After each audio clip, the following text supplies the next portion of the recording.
Welcome back to the Midnight Who Show, and tonight we're going to be taking a look back at the Doctors from the 2010s. The 11th Doctor was played by Matt Smith from 2010 to 2013. Stephen Moffat took over as showrunner in the 2010s and ushered in a brand new era for the show. The 11th incarnation traveled the universe alongside Amy and Rory, and then Clara with an energetic, childlike wonder, but also had this old soul trapped inside of them. I think one of my biggest problems with this era was that it got a little too complex with the overarching storylines for each of the series, and it really never got me excited to get to the series finale to see how it all wrapped up. I ended up enjoying the standalone stories much more, but they weren't all that perfect either.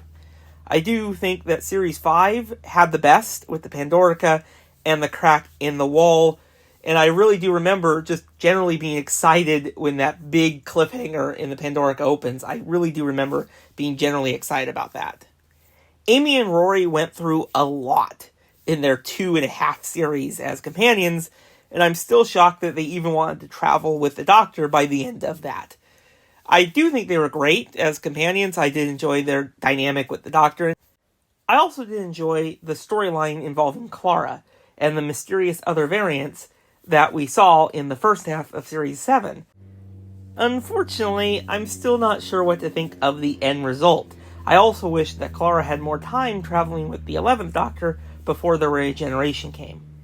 After 3 series of adventures, the 11th Doctor's era came to an end with them defending the planet Trenzalore until they reached old age of their last incarnation. However, they were still able to regenerate thanks to a whole new regeneration cycle, thanks to the Time Lord. The 12th Doctor was played by Peter Capaldi from 2013 to 2017. Compared to the last 2 Doctors, the 12th incarnation was a lot more alien and more cold to people around them, making them appear very rude. As their era continued, they soon developed a bit more compassion toward others, with the old personality kind of seeping through, and in the Series 9 premiere, rock and roll style, which I did really enjoy.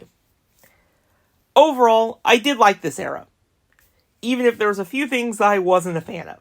Clara overstayed their time in the TARDIS by this point, and I really did enjoy how the show forced Clara away from the TARDIS so much. We saw glimpses of it with the 11th, but they were just trying to have Clara have this normal life, and I didn't need to see their relationship with Danny, but I never expected where it would lead to in the finale.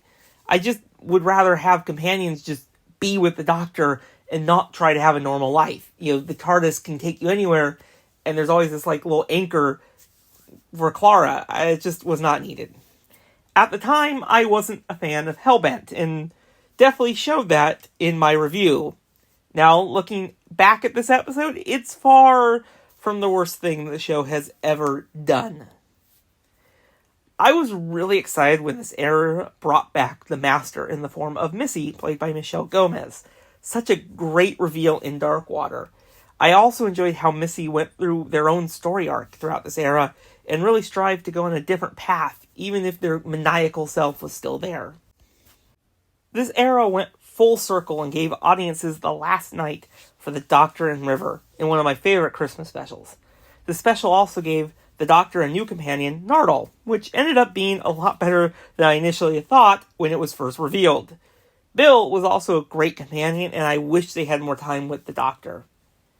The 12th Doctor's era came to an end with a Cyberman battle on a Mondos colony ship. This was my favorite story of the 12th Doctor era, and it was so cool to see 2 incarnations of the Master together. The 12th Doctor held off the regeneration long enough to have one final adventure with the 1st Doctor before regenerating, and of course falling to Earth in the next one. The Stephen Moffat era of Doctor Who came to an end in 2017, and it ended up being a mixed bag for me. But there was still some really amazing elements. As the 2010s got closer to an end, Chris Chibnall became showrunner, and ushered in a very rough era for the show. What did you all think of the Stephen Moffat era of Doctor Who in the 2010s? Well, that's it for tonight, and I'll see you all in the next video. Bye, everyone.